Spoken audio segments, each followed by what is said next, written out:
What's up, guys? Got a video response for you here today. This is to Mr. Boulder, one of the UK guys in this whole YouTube kind of metal scene thing. He had a good idea for, 10 desert island albums, which I've always kind of thought about doing something like this. I always thought like your favorite albums of all time video usually would kind of correlate to something like that. But I intentionally made it so the 10 albums I chose here are not things that would place in my, say, top 30, maybe even top 50 metal records of all time. I intentionally made it stuff that I know I'm a huge fan of and I love, but I don't know like those albums, I don't know them like the first 4 Burzum albums or like, the first couple Sabotage releases, anything like that, or, so before I keep flapping my jaws talking about nothing, we're listening to Winter Phylith with the album The Ghosts of Heritage. This is a Winter Phylith album I don't know nearly as well as some of the later material. I really do like it. I like the little introduction of clean vocals here and there.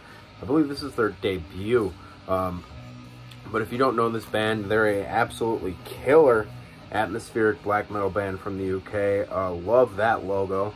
I got a shirt with that on there. It's also a graphic. I don't remember what the shirt is actually. I just got it a couple of weeks ago.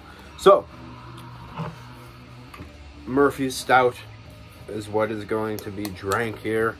I would usually pour a stout into a glass, but then I'd have to wash the glass, and I don't feel like doing with that. My mom ain't gonna come over to my house and wash it for me, so.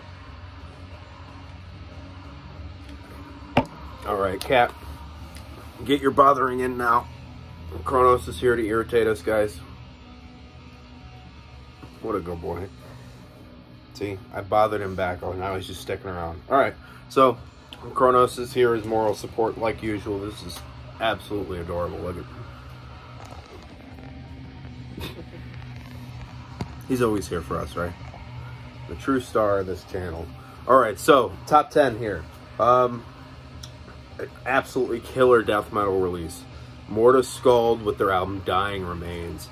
This is one of my favorite American death metal albums ever.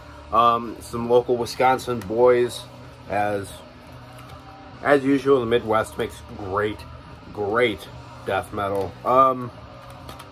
It's really similar to Obituary, but with, I think, like a really Finnish edge to it. It's got a ton of groove. It's really slow. It's sludgy at some points. But I think this would really fill the itch for me for like old school death metal, as well as like kind of doomy death metal if I was kind of stuck on a desert island, which is obviously what I'm trying to do. The vocals are really cool. They're not like super nasty and low, so it'll be a relief from maybe something that's later on in this list here. I think overall something like this is complex enough to be able to listen to several times, for however many times actually, and still be interesting and still be fun, and it's easily learned because it's so simple as well. It's a great record. If you guys haven't heard this Morta Skuld album, highly recommend it. Next, so this band would definitely place in my top probably 10 to 20 metal bands of all time. But this album I don't think would make it in my top 50. This is Let Mortal Heroes Sing Your Fame by Summoning. I absolutely love this band, and one of the first bands that I've went absolutely bonkers for as far as black metal goes, I would say. Just want to get all their stuff, study it up as much as humanly possible. It's definitely one of those bands. And compared to like their other quote-unquote classic material, this is the one that I've probably listened to the least. I remember I've listened to Dull Golder in past videos and said, oh, I've kind of ignored this one. Well, since I've tried to listen to Dull Golder multiple more times, and this one's kind of started to get ignored. So I would bring this one with me. It would kind of fill like the little bits of folk metal that are all over it, the slower epic stuff, maybe even more of a doom thing, speed-wise at least. Definitely a lot of black metal. It'll be a great record. Always gets me excited. Next, gotta have some heavy metal representation in here, because I don't think you could survive an island without some good fist pumping traditional metal. Heavy Load, Stronger Than Evil. Now, if I really narrowed it down, this might have made it into a top 50 favorite metal albums of all time, but I would say it wouldn't. It's definitely not breaking the top 30, which is my hard criteria. Top 50 is just, you know, if I can, because that might happen with a couple of these. If you guys haven't heard this, first off, definitely just click off this video and go listen to this, because this is much more important than anything I have to say. Stronger Than Evil is one of the, like, premier Swedish traditional metal albums. This one dropped in 80... This is their second full length, and I think it was 83.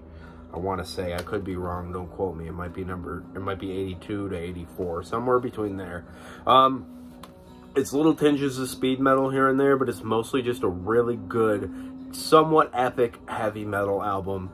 It's really just beer drinking, you know, fist pumping, good stuff. So there's that really sick image on the back. I've always really loved the aesthetic of this band. I mean, check out the snakeskin leather pants on that dude. That's some alpha male stuff, let me tell you right now. And the mutton chops on their drummer, you could probably just stare at the band photo for the rest of your life on an island. Next, an album that I recently fell in love with a ton. It's one of my favorite bands of all time. This is Ashes Against the Grain by Agalloch. This is one of, if not my favorite black metal band of all time. It's hard to call them that, because it's a toss-up. It's probably between like 5 off the top of my head, but this album in particular, I've grown to love a ton, and I haven't spent enough time with it like I could. Obviously, this is going to fill in a lot of hankerings and listening. If you're stuck with these 10 albums, this is going to cover some of the black metal, some of the doom metal, some of the post-rock, a little bit of the folk stuff, more of the, like, this is a lot more musical than a lot of the other stuff that I have on here. I recently, like, when I first realized how great this record is in particular, I was over at my buddy's house, and we were, you know, just doing typical stuff, hanging out outside, shooting guns, cooking food, whatever. And I quit using any nicotine products a couple years ago, right? So I was hankering real bad for a snooze, just because, you know, the atmosphere of hanging out with these guys, it just got me. So I had to grab a can of it, and I had one, and it was the first time in a long time. So, you know, you get a little bit of that head rush from the nicotine. And then we ate, and that kind of mostly went away, but I still had like this warmth feeling. And then I listened to this on my drive home, and it was like dusk. It was like the sun was orange and going down, and I'm driving through rural farm fields and woods, and it just hit. Like, it would put me in an incredibly contemplative and like somber mood all at once. It was seriously wonderful. I will like always associate that with this album, and a fond memory is a huge thing for me, loving an album. And so yeah, it's just this self-reflective masterwork of Agalloch's catalog is just something that would absolutely have to come along. It's not my favorite Agalloch record. It's absolutely awesome though. Next, something a little bit more mouth-breathing. Tortured Existence by Demolition Hammer. This record is so good. You guys have had to have heard this one by now.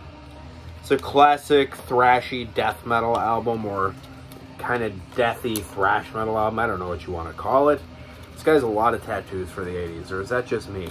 I feel like that wasn't as big of a thing back then to be that covered with it. Who knows? I don't really care.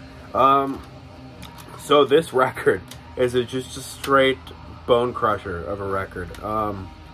It opens, the first couple songs are just absolutely right in your face, straight at your throat. The first track, 44 Caliber Brain Surgery, is absolutely feral. And then Neanderthal comes on, and it's just, again, more fist-pumping, beer-drinking, super aggressive kind of death thrash. It's catchy. It's very easy to sing along to. It's kind of a shorter album. It's only 9 tracks, but most of the stuff from this time period would be. But, you know, you just got to have something with this kind of a sound if you're going to be stuck with 10 albums. The thrash representative. Next, I had to have a power metal representative. I mean, this is another band that would definitely place in my top 30 metal bands of all time, but it is Reign of a Thousand Flames by Rhapsody. This is actually the first Rhapsody CD I ever bought. It was at my local store, and I was, first off, look at that Luca Torelli merch. And it blew me away. I'd never listened to something so absolutely musical in the metal genre, where it's just like bombastic and earth-shatteringly epic. It's really immersive. It's a ton of fun. It's quick. It's catchy. And it even like hit a hankering for, I don't know, I occasionally get in like a mood where I want to hear like a classical piece or something. There's some of those kind of interludes. There's a little bit of spoken word, if I remember right. The rhymes of a tragic poem, the Gothic Saga, I think. It's just a high-quality, epic, symphonic power metal. Again, Symphony of Enchanted Land Part 2 is my favorite Rhapsody album of all time. But this is the first one that I got into this band with, and I could say I could probably listen to it again, because it's been a while. It's been a while. Next, I've really tried to make it like crazy different from each record to each record, and this one is about as opposite as it gets from symphonic power metal. This is 10 Acts of Sickening Perversion by Cranium. Cranium is just an absolutely disgusting brutal death metal band from Norway, as you guys probably are already well aware of. This is an album of theirs that I'm pretty familiar with, I would say already. So I kind of feel like it would definitely fit in my mood for, you know, slamming brutal death metal. Maybe if I occasionally want to hit a grind mood, or maybe even some technical death metal, because this band isn't all chug-a-lug all the time, like something like Epicardiectomy or Phalloplasty would be. But this band, they have kind of so much going on. It's surprisingly intelligent for being this style of slamming brutal death metal. I would highly recommend this one if you guys have not heard it. Cranium rules. What do I got left? I got 3 more here. Another one of my favorite bands. One of their albums would definitely be in my top 30 favorite metal albums of all time, but this one in particular would not. This is Forever Abomination by Skeleton Witch. I absolutely love this band. Chance Garnett is easily my favorite death metal vocalist of all time.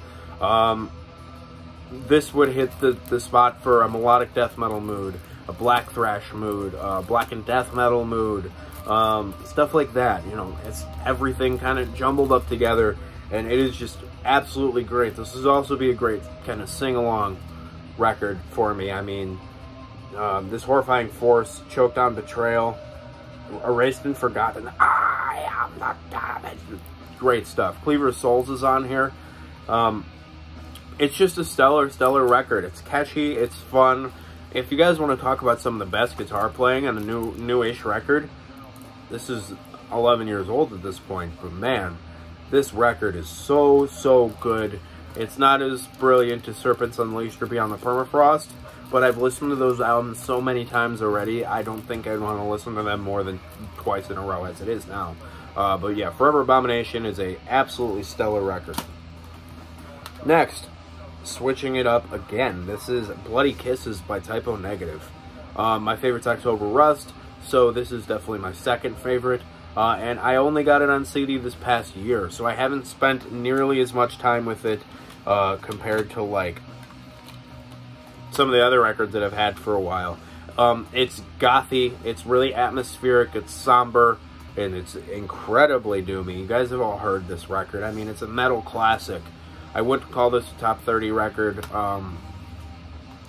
but, you know, like, come fall time, this is something I would have to have in the collection for my sanity's sake, especially because I didn't choose any Misfits records or Ramones or GBH or anything like I usually like to listen to from the fall. But what else can I really say about this? Last one.